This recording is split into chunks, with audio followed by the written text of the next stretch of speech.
fait ma vidéo parce que j'ai l'impression que ça n'a pas marché tout à l'heure.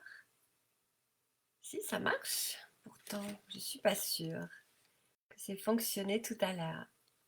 Voilà, ça y est, je suis en direct. Ouh, super. Bonjour, bonjour à toi, guerrier, guerrière qui me regarde. Alors, ce que j'avais envie de partager avec toi aujourd'hui, c'est savoir comment on fait pour s'aimer un peu plus. Le mois de février, puisqu'il y a la Saint-Valentin, le 14 février, qui nous rappelle la fête de l'amour.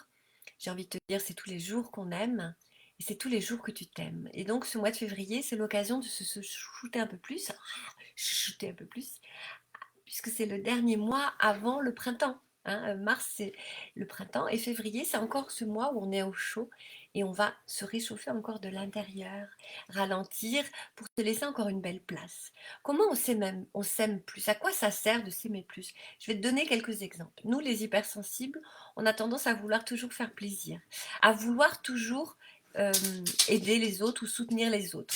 Et du coup, on a tendance à s'oublier. On passe dans la dernière roue du carrosse, si je puis dire comme ça. Et en plus, on est frustré parce qu'on est fatigué, puisqu'on s'occupe plus des autres que de soi. Et puis, les autres ne sont pas forcément, comment dirais-je, dans la gratitude ou la reconnaissance, parce que on s'est parfois imposé trop dans cette mission de sauveur ou de sauveuse ou d'aidant. Et parfois, c'est un peu frustrant d'aider. Donc d'abord, on commence par soi. On s'aime, on s'aide soi-même. On sera un meilleur soutien après pour les autres.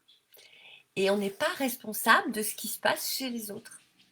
On peut contribuer, on peut aider, on peut soutenir, mais on n'est pas responsable. Donc, une des manières de t'aimer, c'est de prendre de la distance par rapport aux problèmes, aux demandes des autres. Tu n'es pas les émotions des autres. Déjà. Tu n'es pas responsable des problèmes des autres. Tu peux contribuer, mais tu n'es pas. La deuxième manière de tenir compte davantage de soi, c'est de s'écouter davantage. C'est de s'aimer davantage. Je te donne un exemple. Ce week-end, je suis partie avec des amis faire du ski. Et à un moment donné, parmi les personnes qui étaient là, il y a une personne qui était un peu malade, un peu barouillée. Et je lui dis gentiment, bah, peut-être que ce serait bien de te couvrir un peu plus, puisque tu couvres quelque chose. Peut-être qu'au repas de midi, plutôt que de manger une garbure avec du gras, du chou, etc., déjà que tu as un peu mal au ventre, partir sur un repas un peu plus light, une salade, juste des frites ou une viande grillée, etc., etc. Tiens, je te présente Bulle qui est en vacances chez nous pendant quelques temps. Eh bien, figure-toi que cette personne, non, il a préféré en faire qu'à sa tête et aller dans le flot de son week-end et se négliger. Résultat des courses, il a été patatrac bien fatigué le samedi soir et foutu pour son dimanche. Voilà. Donc si c'était un peu plus priorisé, un peu plus aimé, c'était pas un gros effort, c'était juste de dire bah oui, j'entends mon corps, j'entends que je suis un petit peu malade, j'entends que je vais gâcher mon week-end et du coup, le week-end avec la famille qui est venue avec moi, bah, eh bien, je vais faire attention à moi. Voilà. C'est ça, s'aimer, tu vois, c'est placer des intentions, des attitudes, des actions là où, effectivement, tu as tendance à te négliger. Une personne me disait une fois, en passant, bah, euh, j'aide quelqu'un et elle me remercie, c'est normal. Et je lui dis, c'est normal. Mais non, c'est pas normal de l'aider. Donc pourquoi tu dis c'est normal? Toi, ça t'a fait plaisir de l'aider, elle te remercie, ne dis pas que c'est normal. Ça aussi, c'est pas s'aimer, ça veut dire que tu rabaisses ton aide, tu vois? Donc s'aimer, c'est vraiment se prioriser. Et pour ce mois de février, je vous ai organisé des nouveaux événements qui vont vous plaire.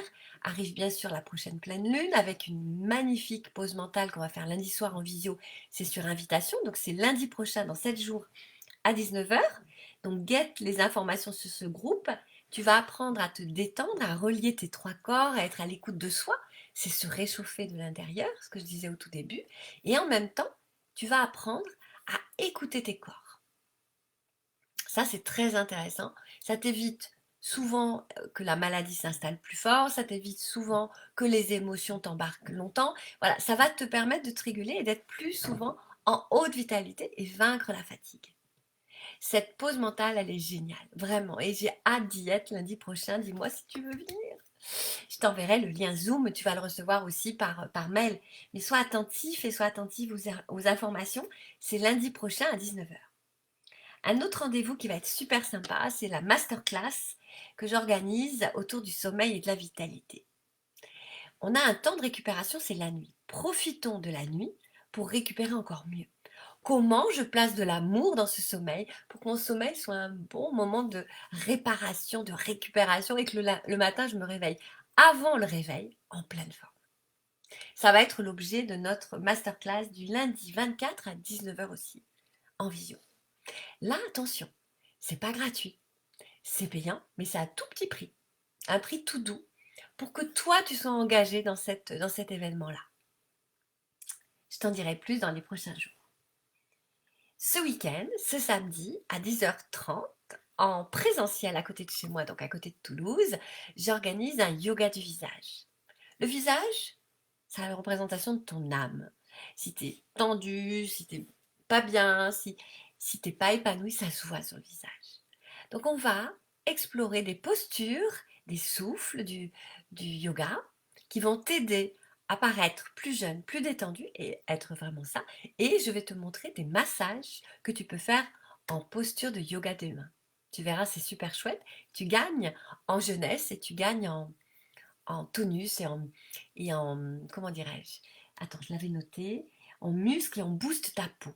Voilà, et tu parais évidemment plus jeune, en tout cas plus épanoui, et tu apprends à prendre soin de toi avec des gestes tout simples. Donc ça, c'est samedi prochain à 10h30. C'est sous forme de stage. Il n'y a que 10 places. Et je te reparle de mes cours de yoga, parce que les cours de yoga sont fabuleux en complément des coachings, mais tu peux prendre que les cours de yoga, démarrer par ça et après venir au coaching, ou rester qu'au yoga, hein, c'est toi qui vois. Les yogas offrent vraiment des moments de voyage intérieur. Donc le mardi, on est plutôt, j'ai essayé de décrire un peu mieux mon cours, on est plutôt sur l'ancrage, la stabilité, le rythme pour te booster, pour élever ta vibration, pour être dans l'instant présent, mais dans l'énergie présente. Tu vois, ça c'est plutôt le mardi, c'est ouvert à tous. Mardi midi, 12h30, mardi 18h30, en visio et en présentiel. Et le vendredi, on est plus sur de la fluidité, du lâcher-prise, on va dans le mouvement, on va se libérer au niveau des tensions, des raideurs, et on va accueillir également le moment présent, mais dans la douceur, dans l'intention de se poser, de se relâcher pour le week-end. Voilà quelques exemples des cours de yoga que je pratique chaque mardi et chaque vendredi. Vendredi, c'est à 12h30 également et 18h30. Le vendredi soir, il est un tout petit peu plus long, le cours il fait 1h10. Voilà, tu peux démarrer un cours juste en cours d'essai. Je te dis à très vite. Comment tu peux t'aimer plus? Fais-toi une liste.